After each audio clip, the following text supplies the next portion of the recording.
My name's Dawn. I'm originally from Birmingham. I moved to Italy about 18 years ago to be with my Italian partner after a long-term relationship of about 7 years. We now have a son, and my whole life is here now. Basically, when Brexit happened, it turned my world upside down. I was really worried about what it would mean for my rights,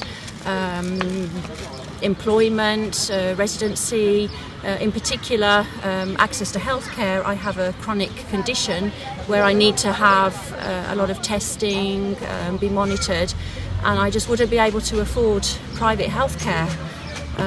But the biggest worry for me was what it was going to mean for my family.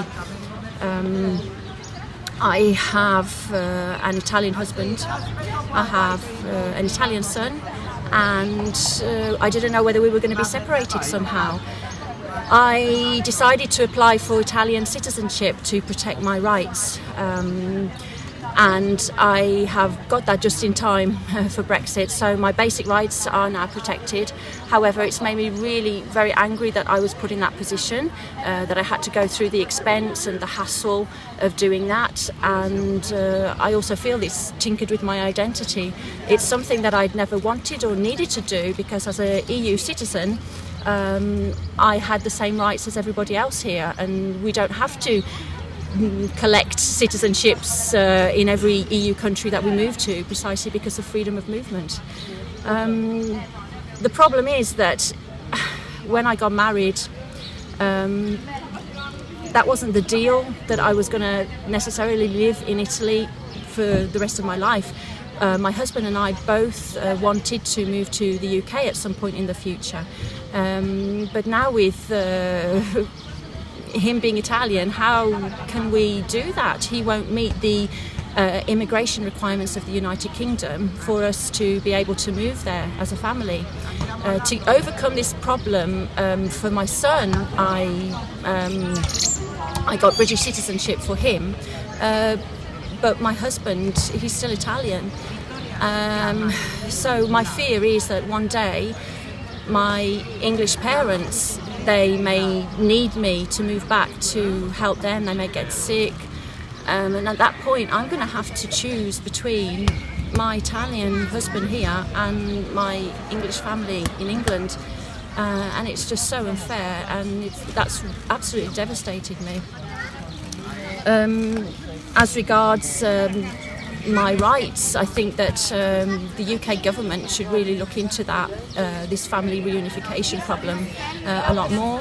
The EU, I think, should ring fence the rights of British citizens in the EU to protect them whatever happens, and the Italian government, it has just passed some legislation to look after our rights in Italy. However, it's really not ideal, and they absolutely need to improve that.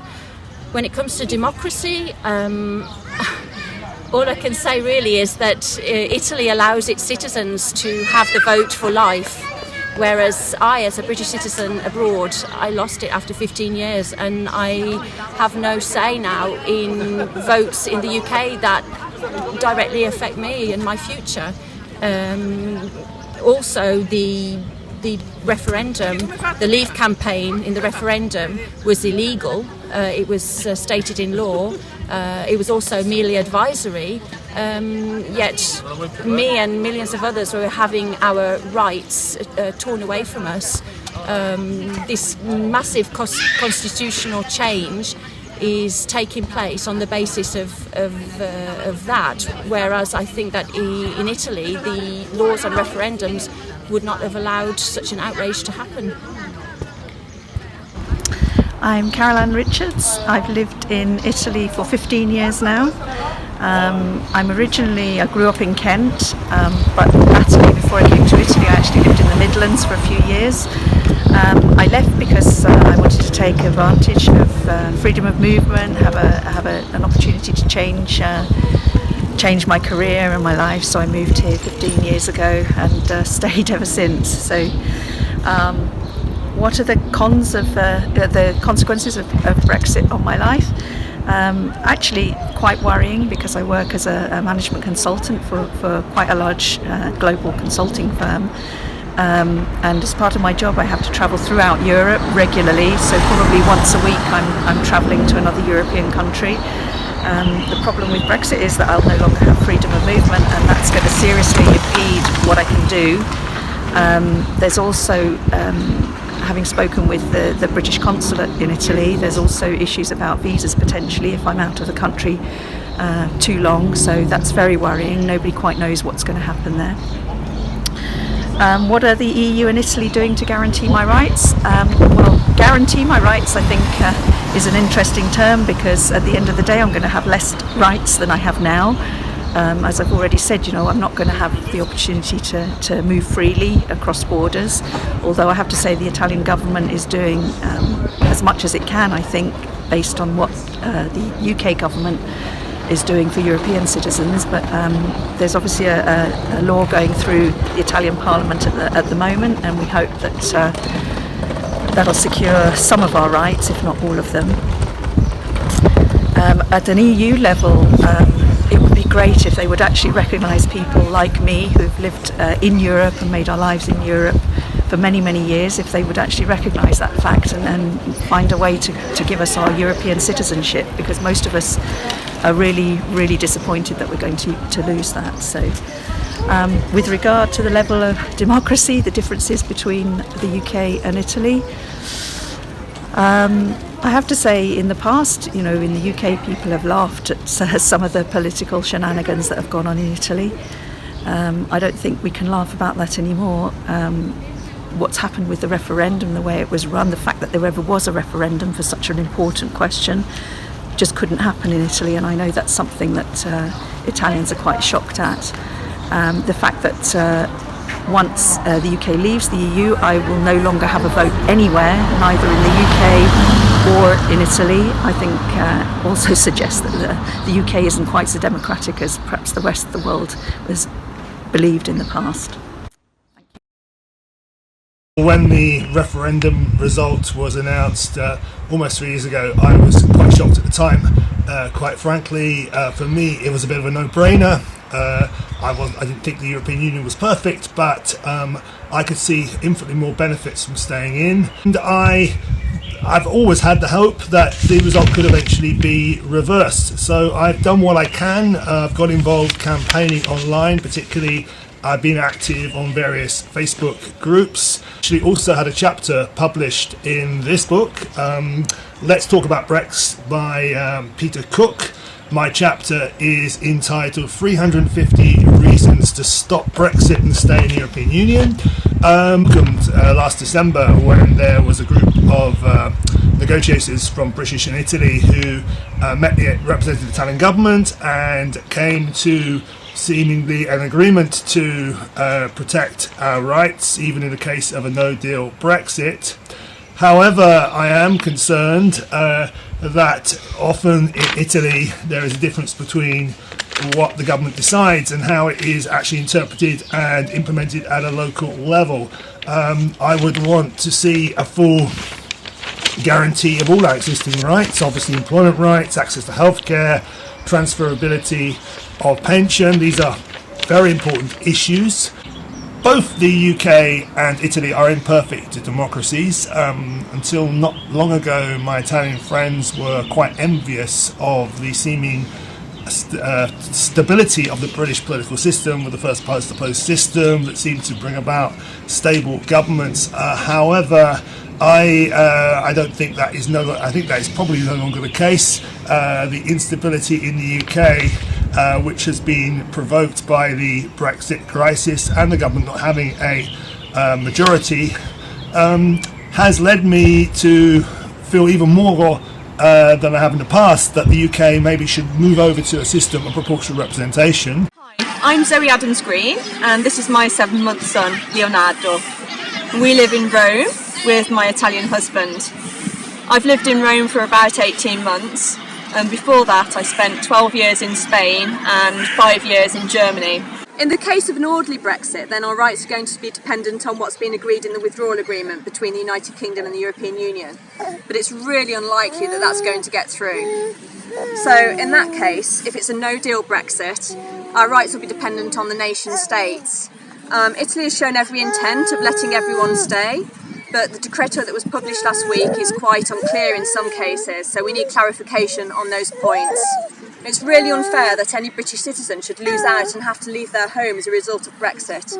Many of us didn't even have the chance to vote in the referendum because we've been away from the UK for more than 15 years. The democratic process in the UK is completely and utterly broken down. What we saw with the referendum wasn't actually democratic at all, and the reason for that is that the people weren't provided with the right information. There was so much misinformation around. Vote Leave broke the electoral rules by overspending, and there's actually quite a doubt as to whether the election result was influenced by Russia. What's happened now is that we've got a situation where in Parliament 48% of people who voted to remain in the European Union are badly misrepresented. And even the people who voted to leave, they're not represented properly either, because they're not getting what they voted for. All they voted for was to leave the European Union or to remain in it. They didn't vote for a catastrophic no-deal scenario that's going to damage the UK economy for generations. What I'd like more than anything is for someone to stop Brexit, and the best way for that to happen is for the United Kingdom to just revoke Article 50 and just stop this big mess. However, if that can't happen, then we need citizens' rights to be ring-fenced. Not just some of our rights, but all of our rights, including onward freedom of movement for those of us who've chosen to make our home in the European Union. My name's Nikki. I've been living here in Italy for 26 years now. I'm married to an Italian, and we have a 12-year-old daughter who has dual citizenship. I run a bilingual school called Little England in Brescia. I never got round to asking for citizenship because I didn't envisage that this would happen.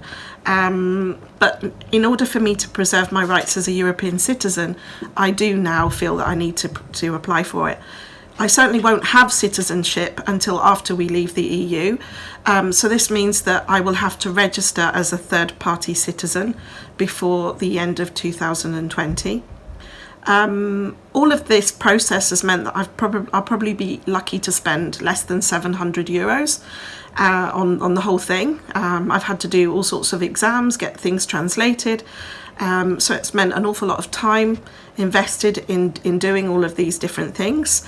It also means that this wonderful school that I've helped create probably won't be able to freely employ qualified British citizens for teaching roles. This decision greatly limits our individual rights to work and live where we wish. Hugely detrimental effect on future generations of Brits. My daughter's lucky because she has dual citizenship, but this isn't the case of other people I know. Italy has set out in a very clear document what it will do to help us British citizens living in Italy, and local government here in Brescia has been extremely helpful. I've had various meetings, and I will have further meetings with local government in order to help protect other Brits' rights here in Brescia. Obviously what they're saying to me is that they are waiting to see what the UK does to Italian citizens there. So obviously both sides want to see what the other's going to be doing. It should have been ring-fenced a long time ago. For the UK, I'm horrified that I wasn't given the right to vote because I've been living outside of the UK for over 15 years. And especially as this decision so greatly affects my future here in Italy.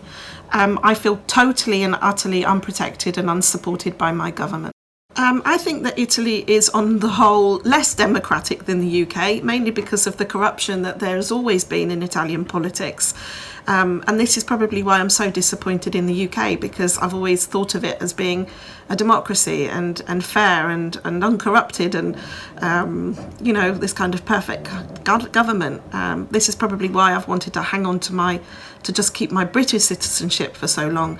And this is also why I so wholeheartedly want to take citizenship of the country that I've known and loved over the past 26 years.